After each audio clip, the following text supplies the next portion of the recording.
Olá pessoal, comandante Leonardo Matos aqui, esse é o nosso Conexão Geo número 199, hoje é sexta-feira, dia 2 de setembro de 2022. Iniciando mais uma vez, agradecendo o prestígio que vocês têm me dado nas redes sociais, compartilhando os meus podcasts e também curtindo lá no YouTube. Fico muito satisfeito aí com o apoio de vocês, que me incentiva a prosseguir. O tema principal que trago hoje para vocês, eu escolhi esse título, por que deveríamos nos aproximar mais da Índia. Mas, como tenho feito, começo o nosso Conexão Geo atualizando a situação no conflito da Ucrânia com a Rússia, no campo político. O destaque que trago é a chegada da missão da Agência Internacional de Energia Atômica da ONU lá na usina nuclear de Zaporizhzhia, na Ucrânia. É a maior usina nuclear da Europa. Muita preocupação com relação aos ataques de ambos os lados, tanto de Rússia como de Ucrânia, passando perto da usina, podendo atingir a usina e aí causar um vazamento nuclear totalmente indesejado, muito preocupante, e vamos acompanhar essa visita. Acredito que todos estão acompanhando aí nos noticiários. Na parte militar, também uma semana importante, em função aí da tal contraofensiva, do contra-ataque ucraniano, estava sendo bastante esperado, falava-se nisso aí desde de abril, maio, e saiu essa semana. Formalmente, a Ucrânia anunciou esse contra-ataque, essa contraofensiva, está ocorrendo no sul do país, na região de Kherson. É uma cidade importantíssima, uma das primeiras cidades que a Rússia tomou logo no início do conflito, lembrando que o conflito começou no dia 24 de fevereiro, e logo no início, uma das principais cidades tomadas foi Kherson, e ela hoje é a cidade, digamos assim, é a joia da coroa aí para a Ucrânia retomar. Mas a linha da contraofensiva ucraniana é uma linha extensa, não está concentrada apenas na cidade de Kherson, também em outras cidades ali do sul. Vamos lembrar que a Rússia já estava fazendo algumas ações, inclusive de reconstrução, emissão de passaporte para os habitantes daquelas regiões que a Rússia já está ocupando na Ucrânia. Inclusive falando de plebiscito para essas regiões passarem a fazer parte da Rússia. Então, essa contraofensiva está começando por ali, faz todo sentido. Primeiro porque dificulta e praticamente inviabiliza o avanço das forças russas na direção da importantíssima cidade de Odessa, importantíssimo porto de Odessa, e também causa, logicamente, uma preocupação grande na Rússia por causa da Crimeia. Vamos lembrar ali, Kherson é bem próximo ali da Crimeia, onde tem a cidade de Sebastopol, a principal base naval da Rússia no Mar Negro, sede da esquadra russa no Mar Negro.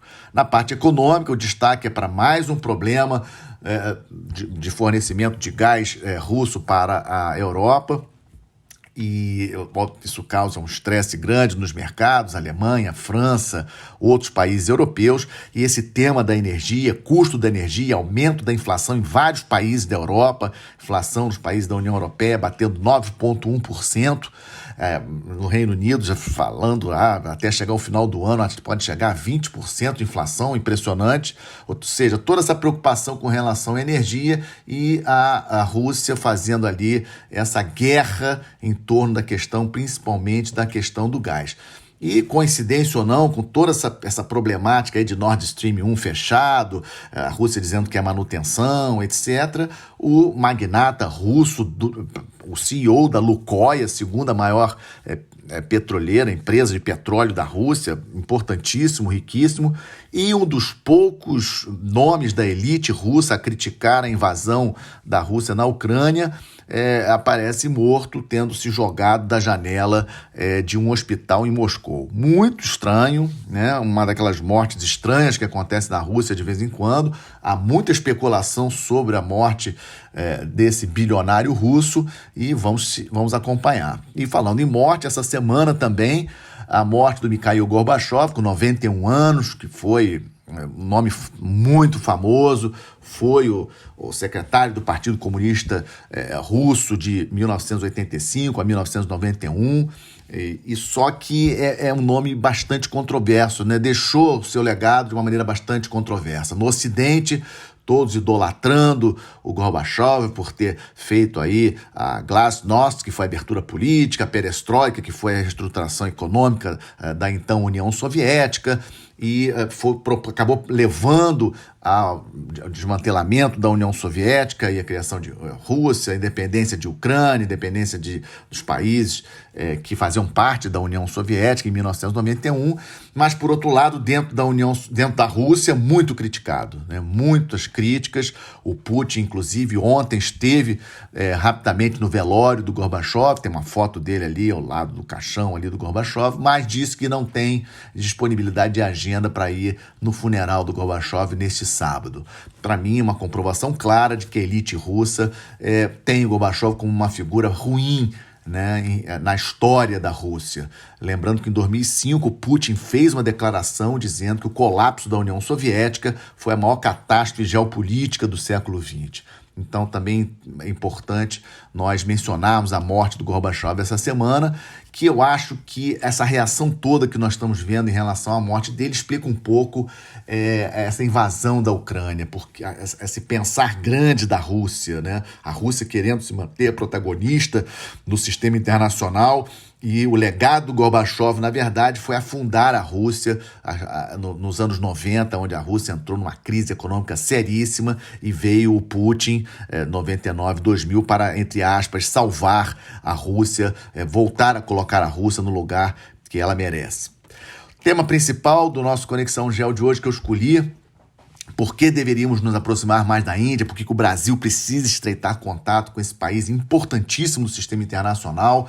A Índia é a maior democracia do planeta, vai se tornar, no ano que vem, já em 2023, o país de maior população do mundo. A Índia vai ultrapassar a China, tendo a maior população do planeta, e as estimativas é que em 2050 tenha 1,7 bilhão de habitantes. 1,7 bilhão de habitantes na Índia em 2050. A economia está indo muito bem. Ano passado cresceu 8,3%. Esse ano a previsão mais recente é que vai crescer 7,7%. E ano que vem, em 2023, 5,2%. A Índia tem programa espacial avançado, há uma previsão de chegada de um astronauta indiano na Lua nos próximos anos.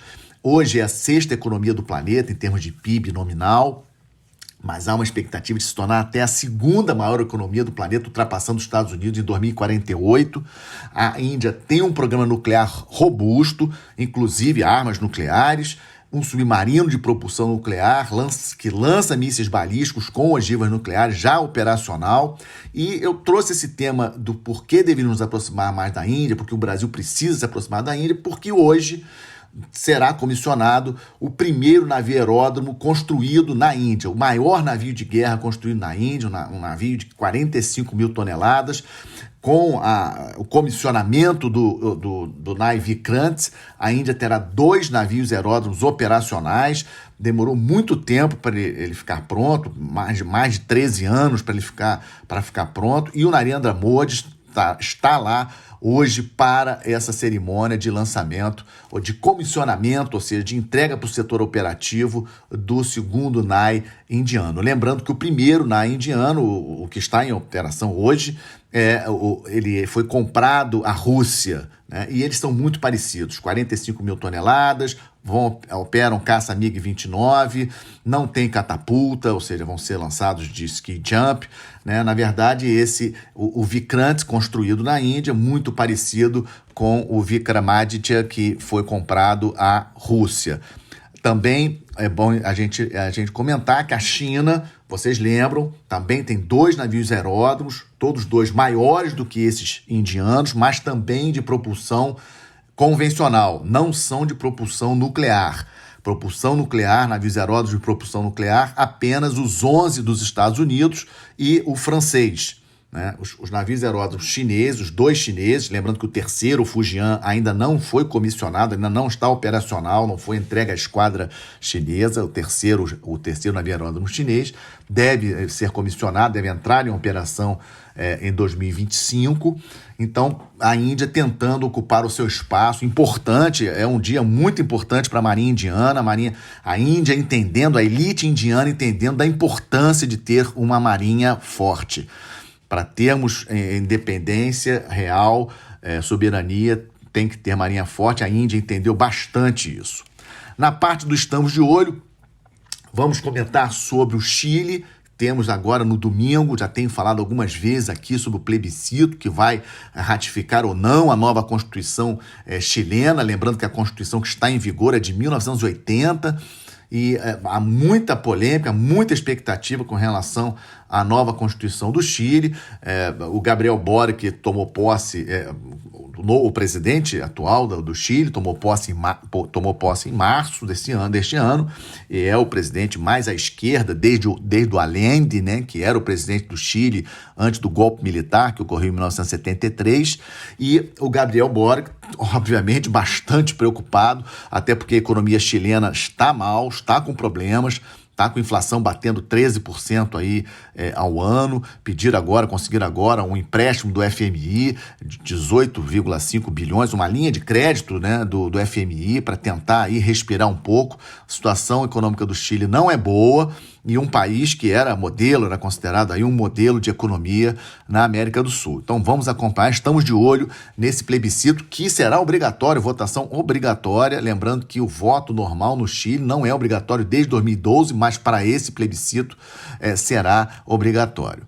Outro tema do Estamos de Olho é Colômbia e Venezuela, na verdade, formalizaram as suas relações diplomáticas essa semana com a troca de embaixadores, já assumindo as embaixadas, reabrindo as embaixadas, lembrando que os países romperam suas relações diplomáticas em 2019, quando o então presidente da Colômbia, o Iván Duque, reconheceu o líder da oposição na Venezuela, o Juan Guaidó, como o chefe de Estado legítimo da Venezuela. Vocês devem lembrar disso.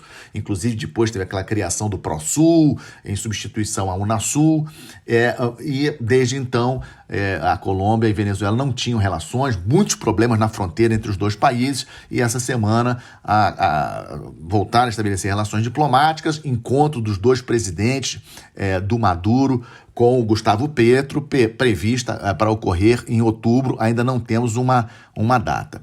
Outro tema também do Estamos de Olho, essa semana lá no Golfo Pérsico, sempre uma novidade do Golfo Pérsico, uma embarcação não tripulada dos Estados Unidos. Os Estados Unidos têm uma força-tarefa de embarcações não tripuladas dentro do Golfo Pérsico, subordinada à 5ª Esquadra Americana, que é sediada no Bahrein, e uma embarcação, uma pequena embarcação que é usada muito para coleta de dados atmosféricos, meteorológicos, e essa embarcação, ela simplesmente foi, não sei se existe esse termo, né? A embarcação foi raptada, digamos assim, um navio da Guarda Revolucionária do Irã, começou a rebocar a embarcação, levando a embarcação em direção a um porto iraniano, e a Marinha dos Estados Unidos teve que agir rapidamente, enviando um navio de guerra e um helicóptero. E aí, quando o navio iraniano percebeu a aproximação, largou o cabo de reboque, deixou a embarcação não tripulada, ou seja, Irã e Estados Unidos ali, sempre uma situação estressante. E lembrando que ainda não temos nada confirmado em relação à volta do JCPOA, aquele acordo para restrição, para controle do programa nuclear do Irã. Estados Unidos e Irã ainda não chegaram a um acordo. Outro tema também que trago para vocês, estamos de olho, saiu essa semana a confirmação de que o Congresso Quinquenal do Partido Comunista Chinês vai acontecer a partir do dia 16 de outubro. Nós estamos aguardando essa data, essa confirmação, e o Xi Jinping deve garantir o seu 3º mandato. Lembrando que desde Mao Tse-tung, nenhum presidente da China teve que ter 3 mandatos, apenas 2 mandatos de 5 anos. Mas sabemos, estamos acompanhando, a China passa por momentos complicados, a economia chinesa não está bem, estava previsto crescer esse ano 5,5%, deve crescer 3%, isso também não é bom para o Brasil, porque nós exportamos muito para a China, uma China fraca em termos de economia acaba prejudicando as exportações brasileiras, aquela coisa meio louca da política do Covid-0 lá na China, com vários lockdowns, também prejudicou muito, fora a questão também dos atritos com o Ocidente, a questão de Xinjiang essa semana, aquela Comissão de Direitos Humanos da ONU lá, colocando um relatório sobre Xinjiang, as tensões com Taiwan, ou seja, e aí o Xi Jinping, para tentar melhorar a situação, lançou um grande programa de medidas, com várias medidas, principalmente de incentivo à economia, na área da infraestrutura, apoio aos bancos, etc., para ver se consegue mexer na economia chinesa e melhorar a situação. E aí, fechando, como sempre faço, uma boa notícia, né? É o comissionamento ontem, quinta-feira, dia 1º de setembro, do submarino Riachuelo, o primeiro submarino da nova classe sendo construída aqui no Brasil, baseado na classe Scorpene francesa, mas o nome da classe aqui no Brasil é Riachuelo, e o primeiro submarino, o submarino Riachuelo, já entregue para o setor operativo ontem, ou seja, já vai poder proteger a nossa Amazônia Azul, vai poder efetivamente treinar com os outros navios da nossa esquadra. Uma excelente notícia. Ontem foi uma cerimônia muito bonita que aconteceu lá em Itaguaí, e é com essa notícia excelente que fecha o nosso Conexão GEL, desejando a todos um excelente final de semana, uma boa semana, até a próxima sexta-feira. Muito obrigado.